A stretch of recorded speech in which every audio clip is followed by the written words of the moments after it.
Hi friends, good morning.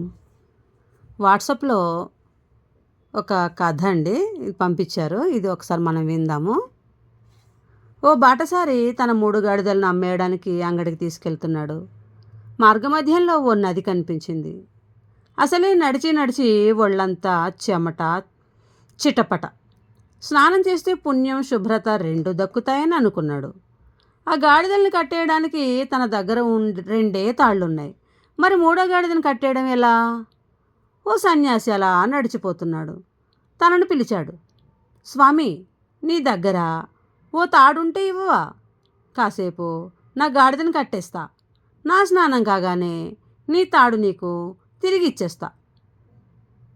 నా దగ్గర తాడు లేదు, కానీ ఓ ఉపాయం చెప్తాను అన్నాడు ఆ సాధువు.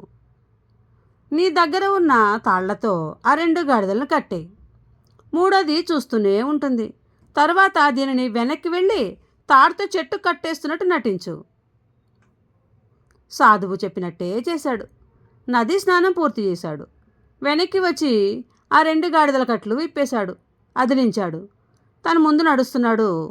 కాసేపు అయ్యాక చూస్తే 2 తనతో వస్తున్నాయి. కానీ మూడో గాడిద మాత్రం ఆ చెట్టు దగ్గర నుంచి అస్సలు కదలడం లేదు. అక్కడే ఉండిపోయింది. తట్టాడు, కొట్టాడు, తిట్టాడు. ఫలితం లేదు. అటు ఇటు చూస్తుంటే అదే సాధువు కనిపించాడు. స్వామి, స్వామి, ఇది మొరాయిస్తోంది, కదలనంటోంది. అసలు నువ్వు కట్లు విప్పితే కదా అది కదిలేది అన్నాడు సాధువు.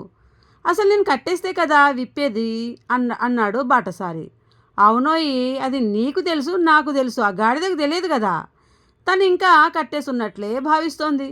అయ్యో, మరేం చేయాలి ఇప్పుడు? కట్లు విప్పితే సరి కదులుతుంది. అసలు కట్టేస్తే కదా విప్పేది. పిచ్చోడా, కట్టేసినట్లు ఎలా నటించావో విప్పేసినట్టు కూడా నటించవోయ్. అతను అలాగే చేశాడు. గాడిద ముందుకు కదిలింది. మిగతా రెండింటితో కలిసింది. బాటసారి సాధువు వైపు అయోమయంగా చూశాడు. మనుషులు కూడా అంతేనోయ్. కనిపించని బంధాలేవో మనల్ని ఇక్కడే కట్టేసినట్టు వ్యవహరిస్తాం. కదలం, ఉన్న చోటు వదలం. నిజానికి అవన్నీ భ్రమాత్మక బంధాలు. అవేవీ లేవని నిజం తెలిస్తే చాలు, ప్రపంచమంతా నీదే.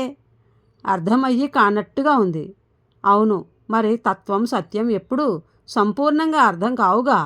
బాటసారి కాసేపు బుర్రగోక్కున్నాడు. సాధువుకు ఓ దండం పెట్టి తన గాడిదల వైపు కదిలాడు.